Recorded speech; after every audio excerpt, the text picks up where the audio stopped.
दुनिया के नक्शे पर अगर आप नजर डालें तो बीचों बीच एक इलाका दिखेगा जिसे मिडिल ईस्ट कहा जाता है। इसे मिडिल ईस्ट में एक देश है ईरान। न्यूज़ चैनल्स, न्यूज़पेपर्स और सोशल मीडिया के जरिए आपको पता ही होगा कि फिलहाल ईरान एक जंग लड़ रहा है। इस जंग का असर पूरी दुनिया पर पड़ रहा है। ड्रोन हमले, मिसाइल स्ट्राइक्स और लगातार एयर ऑपरेशंस। हालात पहले से ही बेहद नाजुक थे और तभी इस पूरे टकराव के बीच एक बड़ी घटना होती है।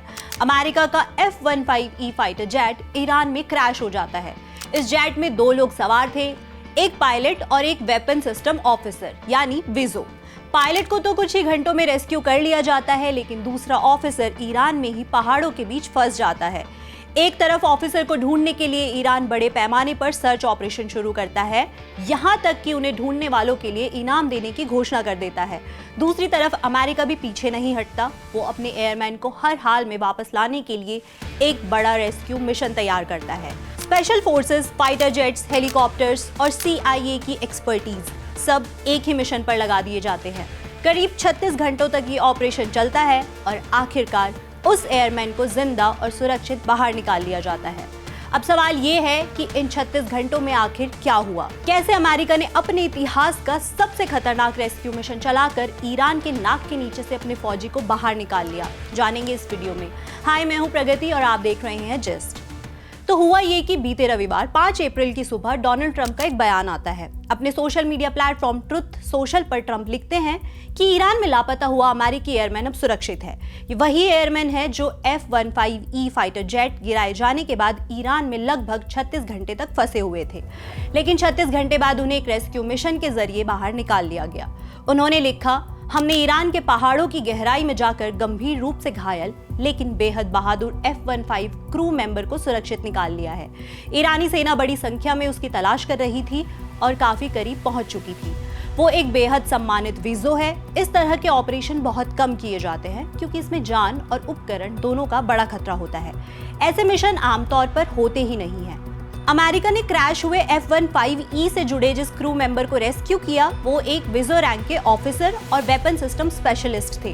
वेपन सिस्टम स्पेशलिस्ट यानी विजो एयरफोर्स का एक स्पेशलाइज्ड फ्लाइट ऑफिसर होता है जो 2 सीट वाले फाइटर जेट में पायलट के पीछे वाली सीट पर बैठता है। इसका काम पूरे मिशन को मैनेज करना होता है, जैसे टारगेट पहचानना, हथियारों को कंट्रोल करना, मिसाइल और बॉम्ब्स का सही तरीके से इस्तेमाल करना, नेविगेशन और रडार सिस्टम संभालना। आसान भाषा में कहे तो पायलट जेट उड़ाता है और विजो लड़ाई को ऑपरेट करता है और प्लेन के सारे हथियारों को इस्तेमाल करने की जिम्मेदारी उसी की होती है। अब जरा ये भी समझ लेते हैं कि ये F-15E जेट की खासियत क्या है। F-15E एक मल्टी रोल फाइटर जेट है, यानी ये सिर्फ हवा में लड़ाई नहीं करता बल्कि जमीन पर भी टारगेट्स पर सटीक हमला कर सकता है।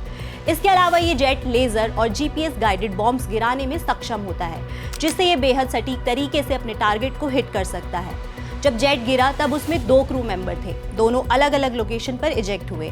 F-15E क्रैश होने के बाद पायलट को तो उसी दिन सुरक्षित निकाल लिया गया था, लेकिन विजो करीब 2 दिन तक ईरान के अंदर फंसे रहे। अमेरिकी अखबार न्यूयॉर्क टाइम्स के अधिकारियों ने बताया कि प्लेन क्रैश होने के बाद विजो लगभग 7000 फीट ऊंचे पहाड़ की दरार में छिप गए थे। उनके पास सिर्फ एक पिस्टल थी और उनकी लोकेशन ना तो ईरान को पता थी और ना ही अमेरिका को। विजो लगातार इमरजेंसी सिग्नल, GPS ट्रैकर और कम्युनिकेशन इक्विपमेंट के जरिए रेस्क्यू टीम से संपर्क कर रहे थे। अमेरिकी अधिकारियों ने लोकल लोगों से भी मदद मांगी और जानकारी देने पर इनाम तक रखा। मीडिया रिपोर्ट्स में ये भी बताया गया कि विजो ऐसे इलाके में थे जहां ईरानी सरकार का अक्सर विरोध होता है। ऐसे में CIA ने नॉन ट्रेडिशनल तरीके अपनाए और एक डिसेप्शन कैंपेन चलाया।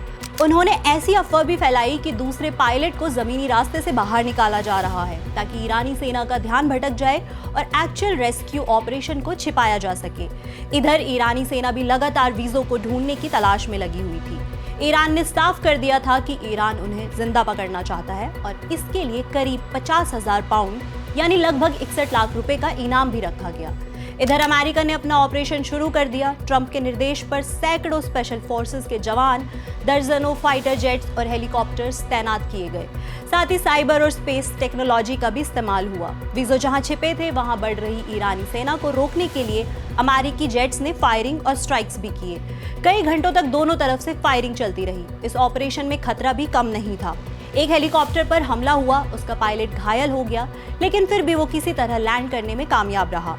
एक A-10 थंडरबोल्ट विमान पर भी हमला हुआ जो एयर सपोर्ट दे रहा था। उसके पायलट को पर्शियन गल्फ में इजेक्ट करना पड़ा, जिसके बाद उसे रेस्क्यू कर लिया गया। हालांकि ये साफ नहीं है कि ये वही विमान था जिसे गिराने का दावा ईरान ने किया था। वीज़ों को निकालने के लिए भेजे गए 2 ट्रांसपोर्ट प्लेन भी ईरान के अंदर खराब हो गए। ऐसे में 3 और विमान भेजने पड़े और जो 2 विमान खराब हुए थे उन्हें ईरान के हाथ लगने से पहले ही उड़ा दिया गया। पेंटागन की national security correspondent Jennifer Griffin ने इस पूरे ऑपरेशन को एक फिल्मी सीन जैसा बताया।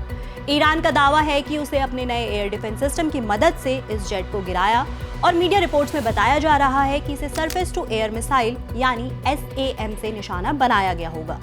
अब सवाल आता है कि वीज़ों ने खुद को इतने वक्त तक जिंदा कैसे रखा। इसका जवाब है SERE यानी सर्वाइवल, इवेजन, रेजिस्टेंस और एस्केप। ये अमेरिका का एक खास सर्वाइवल प्रोग्राम है। दूसरे विश्व युद्ध के दौरान से शुरू हुआ ये प्लान आज भी अमेरिकी सैनिकों को सिखाया जाता है। इस प्लान में सबसे पहले पायलट मिशन पर जाने से पहले की तैयारी करता है। उसके पास EPA यानी इवेंट प्लान ऑफ एक्शन होता है। उसे पहले से पता होता है कि अगर इजेक्ट करना पड़ा तो कहाँ छिपना है और रेस्क्यू टीम से कैसे संपर्क करना है। रेस्क्यू टीम के पास आइसोप्रेप नाम का डॉक्यूमेंट होता है जिसमें पायलट की पूरी जानकारी, फोटो, फिंगरप्रिंट और पहचान के तरीके होते हैं ताकि सही व्यक्ति को ही रेस्क्यू किया जा सके। जब पायलट पैराशूट से नीचे उतरता है तो वो नीचे का पूरा इलाका स्कैन करता है। इसके बाद आता है इस प्लान का सबसे जरूरी पार्ट, जिंदा रहना। रूल का पहला पॉइंट होता है सर्वाइवल। पायलट को रूल ऑफ 3 सिखाया जाता है, यानी इंसान बिना हवा के 3 मिनट, ठंड में 3 घंटे, बिना पानी के 3 दिन और बिना खाने के 3 हफ्ते तक जिंदा रह सकता है। इसी हिसाब से वो अपनी प्राथमिकताएं तय करता है। उसके सर्वाइवल किट में radio, medical supply, signalling mirror, पानी साफ करने की गोलियां और खाना होता है। फिर आता है इवेजन यानी दुश्मन से बचे रहना। दुश्मन सेना लगातार तलाश करती है, रेडियो सिग्नल इंटरसेप्ट कर सकती है, गलत जानकारी भी फैला सकती है। इसलिए पायलट ज्यादातर रात में मूव करता है और सुरक्षित जगह तक पहुंचने की कोशिश करता है जहां से रेस्क्यू आसान हो। इसके बाद कॉम्बैट सर्च एंड रेस्क्यू यानी CSAR ऑपरेशन शुरू होता है। हेलीकॉप्टर के जरिए टीम पायलट तक पहुंचती है। अगर ये तरीका फेल हो जाए तो स्पेशल फोर्सेस भेजी जा सकती है। और आखिरी ऑप्शन होता है डिप्लोमेटिक बातचीत। अगर पायलट पकड़ा जाए तो रेजिस्टेंस फेज शुरू होता है। जेनेवा कन्वेंशन के तहत वो सिर्फ अपना नाम, रैंक, सर्विस नंबर और DOB बताता है। अमेरिका इसके लिए अपने पायलट्स को बेहद सख्त ट्रेनिंग देता है और आखिर में एस्केप होता है। रेस्क्यू के बाद पायलट की मेडिकल और साइकोलॉजिकल जांच होती है। फिलहाल इस ऑपरेशन में बचाए गए पायलट की जांच कुवैत में चल रही है। लेकिन इस पूरी घटना में ये सवाल उठता है कि इतनी कोशिशों के बावजूद ईरान इस पायलट तक पहुंच क्यों नहीं पाया। इसकी सबसे पहली वजह थी लोकेशन। प्लेन दक्षिण पश्चिम ईरान के कोगिलू ये बॉयर अहमद प्रांत में क्रैश हुआ, जहां जगरोस पर्वत श्रृंखला फैली हुई है। ये इलाका ऊंचे और संकरे पहाड़ों से भरा है, जहां एक व्यक्ति आसानी से छिप सकता है, लेकिन किसी भी आर्मी के लिए वहां सर्च ऑपरेशन चलाना बेहद मुश्किल हो जाता है। दूसरी वजह थी CAI का डिसेप्शन कैंपेन, यानी जानबूझकर गलत जानकारी फैलाना। ऐसी खबरें फैलाई गई कि दूसरे पायलट को किसी और रास्ते से निकाला जा रहा है ताकि ईरानी सेना का ध्यान भटक जाए और असली रेस्क्यू ऑपरेशन छिपा रहे। तीसरी वजह लोकल सपोर्ट बताई जा रही है। इसके अलावा अमेरिका का एडवांस रेस्क्यू सिस्टम भी काफी काम आया। दरअसल अमेरिका की एक पॉलिसी है कि कोई भी सैनिक पीछे नहीं छूटेगा। 1955 में राष्ट्रपति ड्वाइट D. आइजनहावर ने इसे आर्मी के कोड ऑफ कंडक्ट का हिस्सा बनाया था। आज भी हर अमेरिकी सैनिक एक प्रतिज्ञा लेता है, I will never leave a fallen comrade behind। इतिहास में ऐसे कई उदाहरण मिलते हैं जब अमेरिका ने अपने सैनिकों और नागरिकों को बचाने के लिए बड़े बड़े रेस्क्यू ऑपरेशन चलाए। दूसरे विश्व युद्ध के दौरान फिलीपींस में कैद सैकड़ों सैनिकों को छुड़ाया गया। वियतनाम युद्ध में हजारों सैनिकों को निकालने के लिए लगातार मिशन चलाए गए और 2015 में इराक में ISIS की एक जेल पर हमला करके 70 से ज्यादा बंधकों को आजाद कराया गया। हालांकि हर मिशन सफल नहीं रहा। 1980 में ईरान में चला ऑपरेशन ईगल क्लॉ फेल हो गया और 2014 में सीरिया में ISIS के कब्जे वाले इलाके में चलाया गया एक रेस्क्यू मिशन में भी खाली हाथ लौटना पड़ा।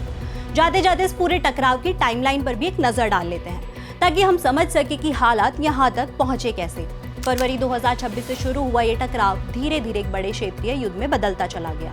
28 फरवरी को अमेरिका और इजराइल ने मिलकर ईरान के सैन्य ठिकानों, न्यूक्लियर फैसिलिटीज और कमांड सेंटर को निशाना बनाते हुए एक बड़े पैमाने पर एयर स्ट्राइक शुरू की।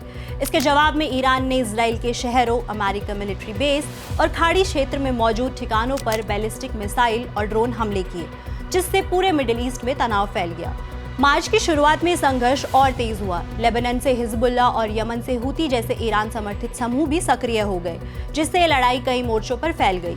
इसी दौरान स्ट्रेट ऑफ हॉर्मुज में जहाजों की आवाजाही भी प्रभावित हुई, जिसने पूरे देश की वैश्विक तेल आपूर्ति पर दबाव डाला। मार्च से लेकर अप्रैल तक हालात और बिगड़ गए।